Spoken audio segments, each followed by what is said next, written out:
Ngana sudah siap?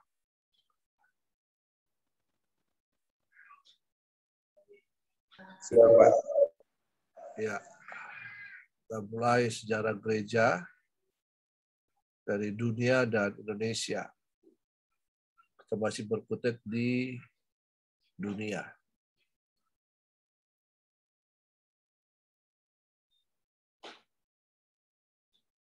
Ya, kita masuk di abad pertengahan. Ya.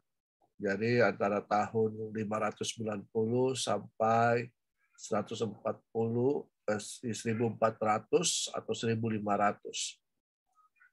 Nah, tahun ini ditandai dengan tahun 590 Masehi. Gregorius I itu menjadi paus. Ya, meskipun Roma sudah tidak lagi menjadi ibu kota kekaisaran karena sudah pindah pada waktu itu. Ya, kita sudah pelajari minggu lalu bahwa kota kekaisaran telah pindah karena Roma kalah, jadi pindah. Ya, Roma masih mempunyai, tapi Roma ini masih mempunyai kehormatan. Kenapa? Karena ada hubungannya dengan Petrus dan Paulus. Jadi dalam bertahun-tahun ini para uskup Roma ini kemudian berupaya untuk meningkatkan kekuasaannya, meningkatkan pengaruhnya. Ya, jadi perlahan-lahan, tapi pasti ya karena juga didasari oleh kehormatan sebagai kota yang di mana Petrus dan Paulus pernah ada di situ, bahkan kedua mati di situ. Ya, jadi akhirnya mereka mencapai kedudukan yang lumayan lebih tinggi dibanding keuskupan yang lain. Sehingga uskup Roma pun akhirnya menjadi paus.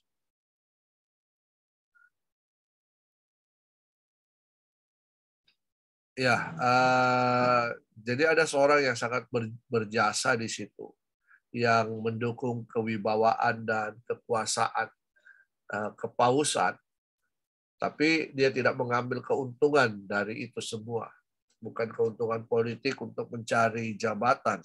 Ya, dia adalah seorang biarawan yang sederhana. Dia tidak berambisi memperoleh kedudukan tinggi. Dia tidak berambisi untuk menjadi paus. Ya, bahkan dia menjadi paus atau naik tahta dalam kepausan itu merupakan sesuatu yang berlawanan dengan panggilan hatinya. Nah, jadi itulah Gregorius. Ya, Gregorius ini yang akhirnya menjadi paus, ya, dari seorang biarawan. Dia berasal dari keluarga bangsawan Romawi. Ya, dia diangkat menjadi prefektur, ya, prefektur atau pejabat gereja di Roma. Ya, jadi dia menjadi jabatan sipil yang tertinggi, prefektur ini, wakil daripada pemerintah gereja di Roma. Tapi kemudian dia mengundurkan diri karena tidak ingin terpisah, ya, dari, jadi dia tetap ingin menjadi masyarakat biasa saja. Jadi dia mengundurkan diri.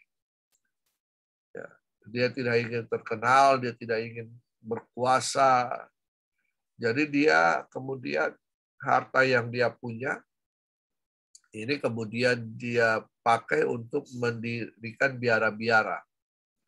Lalu kemudian dia menjadi dia tinggal di salah satu biara. Dia menjadi kepala biara di situ. Yang menjadi sangat penting, yang menjadi perhatian kita adalah kesalehannya. Dia Gregorius ini seorang yang saleh, ya, tapi dia juga seorang administrator yang terampil. Jadi tidak cukup saleh, ya, kita juga harus belajar menjadi seorang administrator yang tahu, yang menguasai manajemen, ya, bisa, karena gereja sangat berhubungan dengan administrasi. Nah, dia saleh, dia seorang yang seorang administrator yang terampil, sehingga pada tahun 590 ketika Paus wafat, semua orang Romawi ya dengan suara bulat ya dengan paksaan meminta Gregorius ini menjadi penerusnya. Ya, walaupun dia menolak tapi dia dipaksa untuk jadi paus. Paus ini kan membawahi uskup-uskup ya. Karena dia uskup Roma, dia kepala biara, jadi akhirnya dia dipaksa untuk menjadi paus. Nah, karena dia seorang mantan prefektur, ya mantan negarawan, jadi Gregorius ini atau paus baru ini menerapkan kekuasaan pemerintahannya pada jabatan baru. Jadi apa yang dia pengalaman dalam pemerintahan dia terapkan di sini. Nah, ketika orang-orang Lombardus mengancam Roma, jadi Gregorius meminta bantuan Kaisar Konstantinopel. Jadi ingat minggu lalu bahwa karena kekaisaran Roma jatuh, akhirnya kekaisaran itu pindah ke Konstantinopel. Karena Gregorius akhirnya minta kepada Kaisar Konstantin untuk membantu mengatasi ancaman orang-orang Lombardus, tapi karena bantuan itu tidak kunjung datang, ya tidak Kaisar Konstantin tidak mengirimkan bantuan. Jadi Gregorius ini mulai mengumpulkan pasukan. Dia mengadakan berbagai perjanjian-perjanjian untuk supaya bisa tercapai perdamaian. Nah, jadi tindakan yang dilakukan oleh Gregorius ini akhirnya oleh wakil kaisar yang ditempatkan di Ravenna ini, ya, ini menyatakan bahwa Gregorius ini sanggup memelihara ketentraman di Roma. Jadi Roma merupakan kota yang besar, ya, pasti banyak ancaman, tapi karena tindakan Gregorius ini, sehingga dia sanggup memelihara ketentraman di Roma dan ini diakui oleh Exarch, ya, wakil kaisar yang ditempatkan di Ravenna. Bukan hanya itu saja, tetapi dia juga mengambil beberapa tindakan politis. Ya, antaranya adalah memisahkan orang-orang Kristen di Kekaisaran Timur dan Barat. Dia pisahkan. Tetapi bukan berarti dia untuk kepentingan politik, tidak ada. Ya. Dia memisahkan itu supaya mungkin penanganannya terjadi bisa dengan lebih baik lagi. Ini yang dilakukan oleh Gregorius. Ya, kita harus belajar dari sejarah ini, sejarah apa yang dilakukan oleh Gregorius. Karena dia seorang administrator, dia pernah ada di pemerintahan, jadi dia mengerti benar bagaimana mengatur strategi wilayah yang ada. Bahkan juga bagaimana pelayaran-pelayaran gereja. Bagaimana juga dengan usaha untuk mendatangkan perdamaian, ya, supaya kota Roma ini bisa aman, bisa terkendali, bisa berjalan, kehidupan bisa berjalan dengan baik. Kalau peperangan terus terjadi, maka ya kehidupan tidak bisa berjalan dengan baik, pembangunan tidak bisa, ya sebuah kota tidak akan berkembang dengan baik kalau terjadi kekacauan. Gregorius ini memang mempunyai minat di bidang spiritual. Dia sangat berminat dengan pastoral, ya, dan dia menekankan bahwa kaum biarawan harus memandang diri mereka sebagai gembala dan hamba kawanan domba. Nah, ini menarik di sini bahwa kita sebagai para pelayan, para pemimpin nantinya, itu harus tetap memandang diri kita sebagai gembala dan hamba, ya, bukan menjadi pemimpin yang berkuasa atas kawanan domba. Tapi kita merupakan gembala dan hamba, ya. Kita, kepemimpinan kita adalah kepemimpinan gembala. Kita melayani domba-domba. Kita menjadi hamba bagi kawanan domba, bukan ngebos, ya, bukan ngebos. Bukan karena kita seorang pemimpin, maka kita bertindak semena-mena terhadap kawanan domba kita yang kita dipercayakan. Mungkin suatu saat kalian akan menjadi pemimpin jemaat. Ya, kalian melayani di satu gereja menjadi pemimpin jemaat. Ingat akan hal ini. Yesus berkata kepada Petrus, gembalakanlah domba-domba. Gembalakanlah. Seorang gembala itu adalah seorang yang memberi makan kepada kawanan domba. Seorang gembala adalah seorang yang menuntun arah jalan dari domba-domba. Seorang gembala adalah seorang yang memelihara, melindungi domba-domba dari serangan binatang-binatang pemangsa. Sama seperti Daud yang berkata, kalau datang singa atau beruang, maka saya akan melawan mereka. Ya. Jadi bukan sebagai gembala yang memeras domba-dombanya, yang menguliti domba-dombanya, ya. Tapi harus memelihara domba-dombanya dengan baik. Ya. Jadi sebagai hamba itu ya kita melayani domba-domba. Ya, kemudian Gregorius ini menyebut dirinya sebagai para pelayan Allah. Ini tidak mudah. Dia seorang paus, tapi dia menyebut dirinya seorang pelayan yang melayani para pelayan-pelayan Allah. Siapa yang dia layani? Para uskup-uskup dia layani. Jadi seorang pemimpin yang mempunyai sikap gembala dan kehambaan total. Peraturan pastoralnya adalah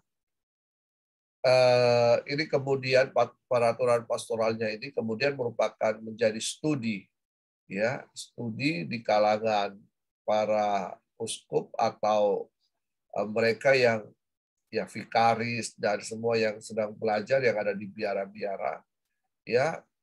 Ini merupakan studi yang mendalam akan upaya spiritual manusia dan bagaimana biara harus menanganinya. Dan ini kemudian menjadi buku pegangan bagi para biarawan pada abad pertengahan.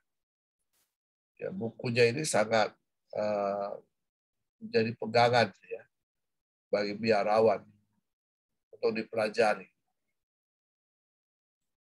Ada karya Gregorius yang lain adalah dialog, ya, dialogs, ya. Ini merupakan upaya utama tentang hagiografi.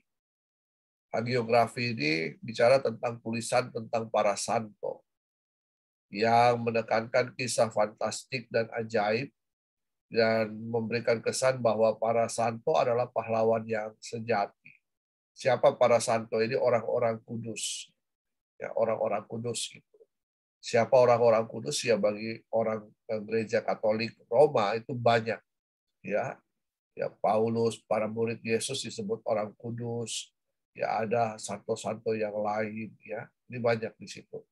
Ya, saya kira yang berasal dari gereja Katolik tahu ini banyak santo-santo, ya, orang-orang kudus.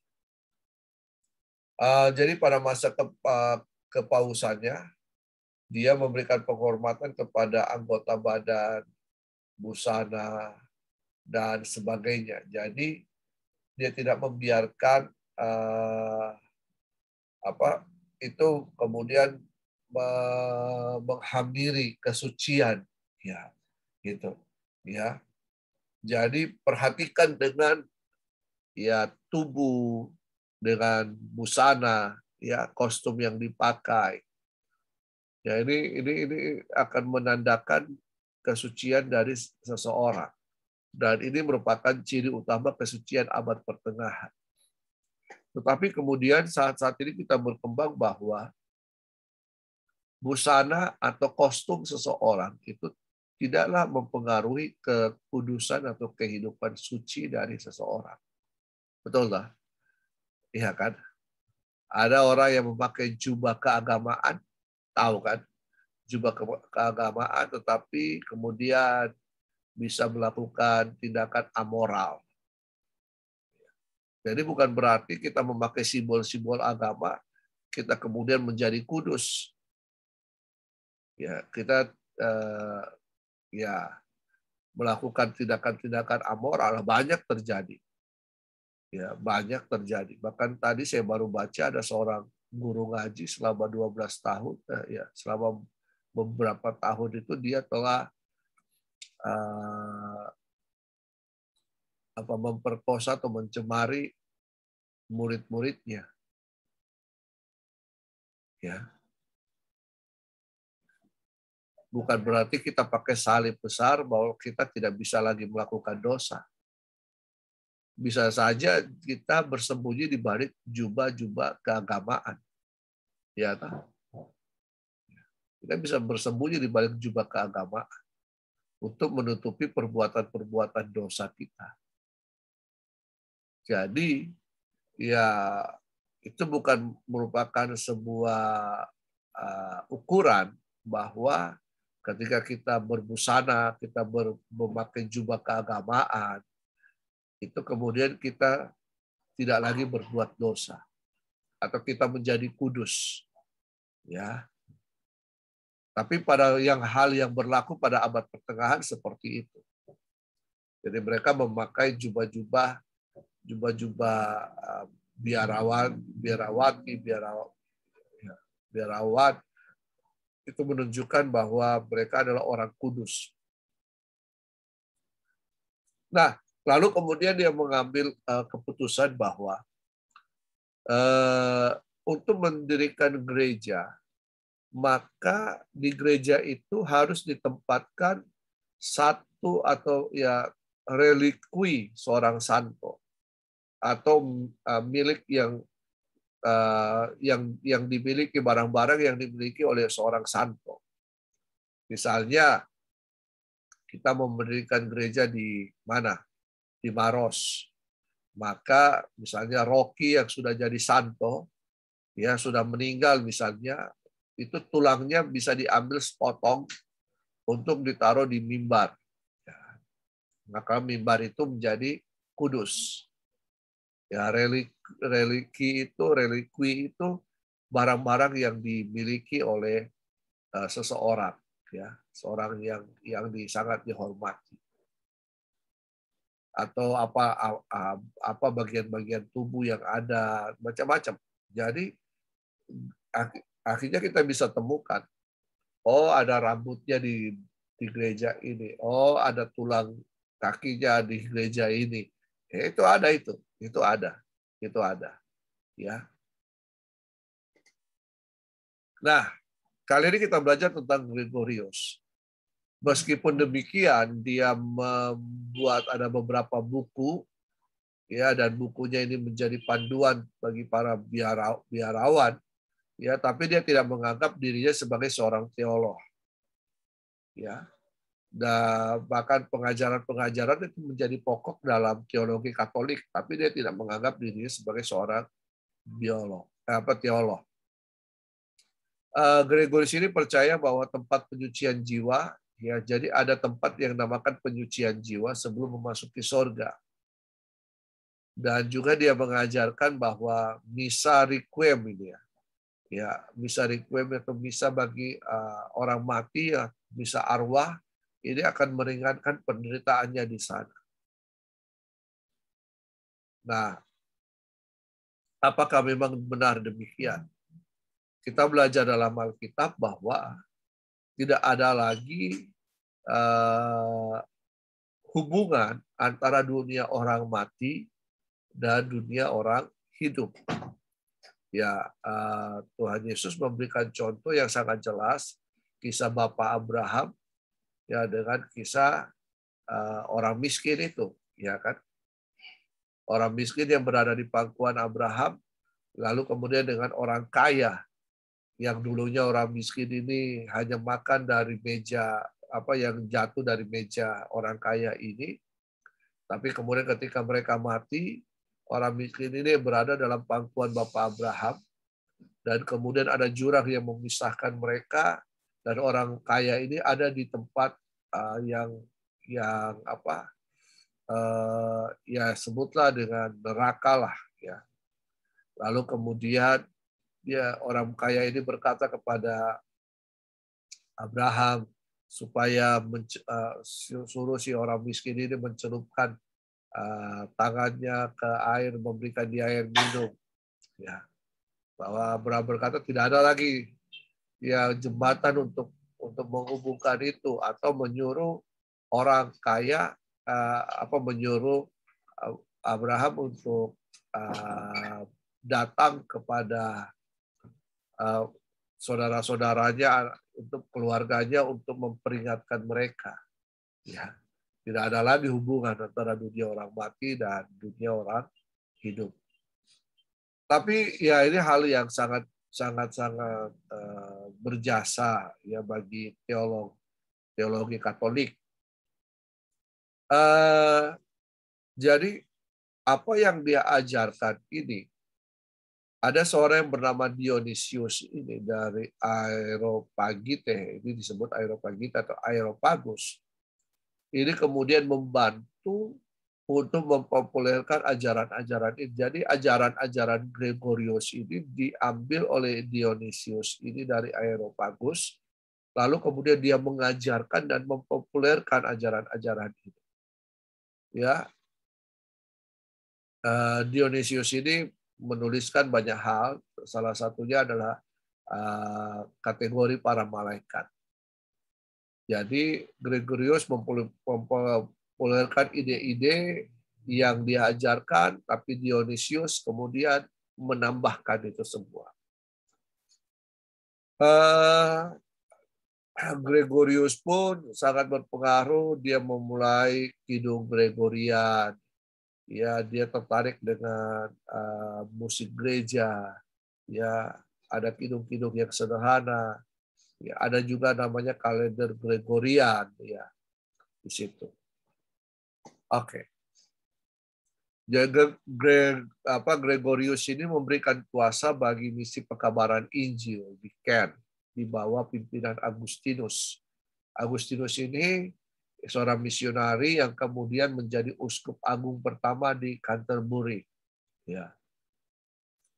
Nah, lalu kemudian oleh karena Gregorius juga, maka kekristenan itu sampai ke Inggris. Ya. Lalu kemudian karena di bawah misi yang dikirim di bawah pimpinan Agustinus. Jadi Gregorius ini memperluas kekuasaannya atas Roma dan atas kepulauan Inggris, dan kemudian ya misi Kristen ini kemudian menjadi misi yang sangat luar biasa di bawah kepemimpinannya.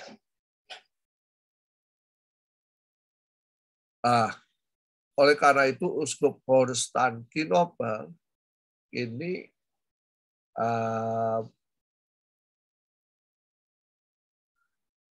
memberikan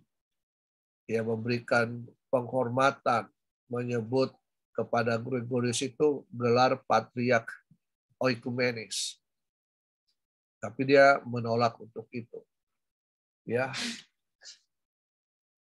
Jadi apa yang dilakukan oleh Gregorius itu sendiri, dia menjadi seorang imam utama bagi gereja di seluruh dunia. Dia menjadi paus di situ. Ya, dalam kurun waktu 14 tahun dia telah melakukan begitu banyak karya, sehingga generasi selanjutnya menyebutnya sebagai Gregorius Agung. Ya, karena mungkin dia menjadi agung karena dia adalah orang yang sederhana. Dia seorang yang sangat berpengaruh, disebut Gregorius Agung, tapi itu lahir dari kesederhanaannya dia. Oke, kita lihat dulu Dionysius orang Areopagus. Dionysius dari Areopagus. Dionysius Areopagus dari orang Areopagus ini adalah seorang martir dalam Perjanjian Baru, dan dalam Kisah Para Rasul dicatat tentang dirinya. Jadi dia dulu bukan orang percaya, tapi kemudian menggabungkan diri dalam Kisah Para Rasul 17 ayat 34. Dia di situ disebutkan beberapa orang laki-laki menggabungkan diri dengan dia dan menjadi percaya. Di antaranya juga Dionysius, anggota Majelis Areopagus, dan juga seorang perempuan bernama Damaris, dan juga orang-orang lain yang bersama-sama dengan mereka. Jadi Dionysius ini orang yang sangat berpengaruh. Dia bahkan bukan hanya seorang anggota majelis, tapi dia adalah kepala dari Areopagus itu. Ya, Areopagus itu sebagai lembaga, ya, lembaga ke lembaga politik ya yang ada pada waktu itu. Dia lahir di Athena, dia ahli di bidang astronomi karena dia belajar di Mesir. Ya, dia menjadi seorang yang sangat terkenal, ya, dan dia dipilih menjadi senator dalam majelis Areopagus. Jadi dia seorang senator. Dionysius menjadi salah satu orang Kristen karena pemberitaan Paulus di Athena. Tapi kemudian, kenapa dia bertobat? Ya, sewaktu dia menjadi senator di majelis Areopagus, mereka ini diharuskan untuk menyembah kepada dewa-dewa. Jadi dewa-dewa dan kaisar. Jadi akhirnya terjadi dilema, ya, seorang senator dan seorang Kristen. Akhirnya dia memutuskan untuk mengundurkan diri sebagai seorang senator dan tetap menjadi seorang Kristen. Dia meninggalkan semua jabatannya, dia menjadi orang Kristen. Ya. Nah, kemudian seperti yang dikutip oleh Eusebius, Dionysius ini menjadi uskup kedua di Athena. Ya. Jadi dia adalah seorang, setelah mengundurkan diri dari majelis Areopagus, dia jadi orang Kristen, dia kemudian menjadi uskup di Athena. Walaupun terjadi penghambatan terhadap orang-orang Kristen di Athena, ya, akhirnya dia ditangkap dan diadili dan disiksa, kemudian dia dijatuhi hukuman pancung karena tidak mau mempersembahkan korban kepada dewa-dewa dan kaisar. Nah, ini sejarah Dionysius, ya, beberapa karya yang dituliskannya selama ia hidup. Jadi ada karya-karyanya De Divinis Nominibus, nama-nama ilahi. Jadi di dalamnya dibicarakan tentang nama-nama Allah dan sifat-sifatnya. Ada buku yang lain, De Mystica Teologi, teologi mistik, ya, mengenai persekutuan manusia dengan Allah. De Caelesti hierarki surgawi yang berbicara tentang kodrat malaikat. Ya. De Ecclesiastica hierarki gerejawi yang berisikan tentang tingkatan pelayanan dalam gereja. Oke. Sampai di sini ya perbincangan kita di abad pertengahan ini yang ditandai dengan kepausan Gregorius. Ada yang ingin ditanyakan? Silakan.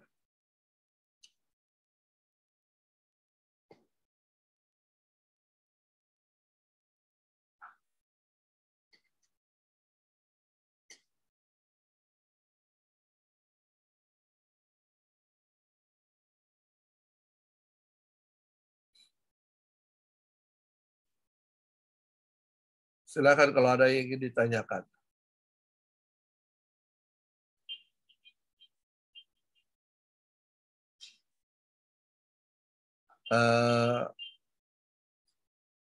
Semua kelas-kelas kita, kecuali kelas pertama, itu saya ada record dan saya ada upload di YouTube ya, supaya kalian bisa pelajari kembali. Ya, dari sesi 2 sampai sesi 7 ada di YouTube. Cari saja di YouTube saya, di YouTube Heinz Jacobstan. Cari saja di situ pengantar perjanjian baru atau sejarah gereja. Ya, cari di situ. Di playlist pengajaran iman. Nah, supaya kalian bisa pelajari kembali lagi di situ.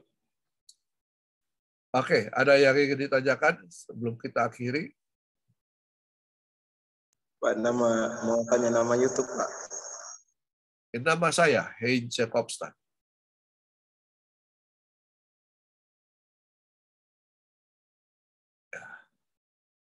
Cari saja Heinz Jacobstan di situ, lalu cari ada playlist, ya, cari pengajaran, cari saja misalnya pengantar perjanjian baru Heinz Jacobstan di YouTube, pasti keluar itu, ya.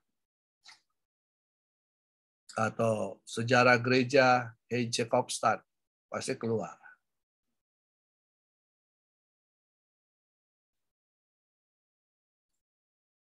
Oke, ada lagi?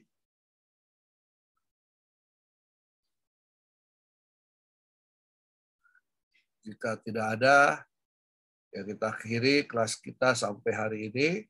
Ya, nanti kita akan ketemu. Sorry, saya minggu depan itu ada di luar kota. Ya, jadi saya minggu depan tidak bisa ngajar lagi. Ya, 1 minggu itu saya ada di luar kota. Kemungkinan kita akan ketemu di awal Mei. Ya, awal berapa itu? Ya mungkin tanggal 4 kita ketemu untuk pembelajaran lagi. Ya. Jadi 1 minggu saya tidak ada, minggu depan saya tidak bisa ngajar, saya lagi di luar kota. Ya, kemungkinan hari Rabu itu dalam perjalanan juga, jadi tidak bisa. Jadi nanti kita ketemu di awal Mei. Ya. Oke. Silakan ketua kelas atau siapa yang ditunjuk untuk pimpin doa. Bu Feni, tolong bawa dalam doa.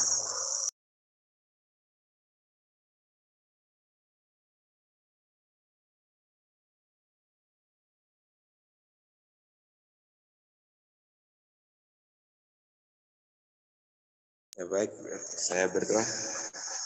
Ya kita berdoa. Bapa di surga, pada jam saat ini Bapa, kami bersyukur kepadamu Bapa, buat kasih penyertaan-Mu Bapa dalam pembelajaran kami Bapa, sejarah gereja. Kami bersyukur Bapa, kami bersyukur Tuhan atas pimpinan-Mu Bapa hingga kami bisa belajar apa yang kami pelajari ini Tuhan telah menjadi penambahan wawasan bagi kami, pola pemikiran kami. Biarlah ini menjadi kekuatan, menjadi pedoman dalam kehidupan kekristenan kami, Bapak. Terima kasih Tuhan Yesus, hamba-Mu yang Engkau asingkan bagi kami untuk menyampaikan pelajaran ini. Kiranya Tuhan Yesus senantiasa memberkati dalam pergumulan, pelayanan, keluar masuk keluarganya. Tuhan senantiasa memberkati. Terima kasih Tuhan Yesus. Kami sekalian yang telah mengikuti pelajaran ini, Tuhan senantiasa memberkati. Terima kasih Tuhan Yesus, dalam nama Yesus Kristus kami berdoa bersyukur untuk pembelajaran siang hari ini. Haleluya. Amin.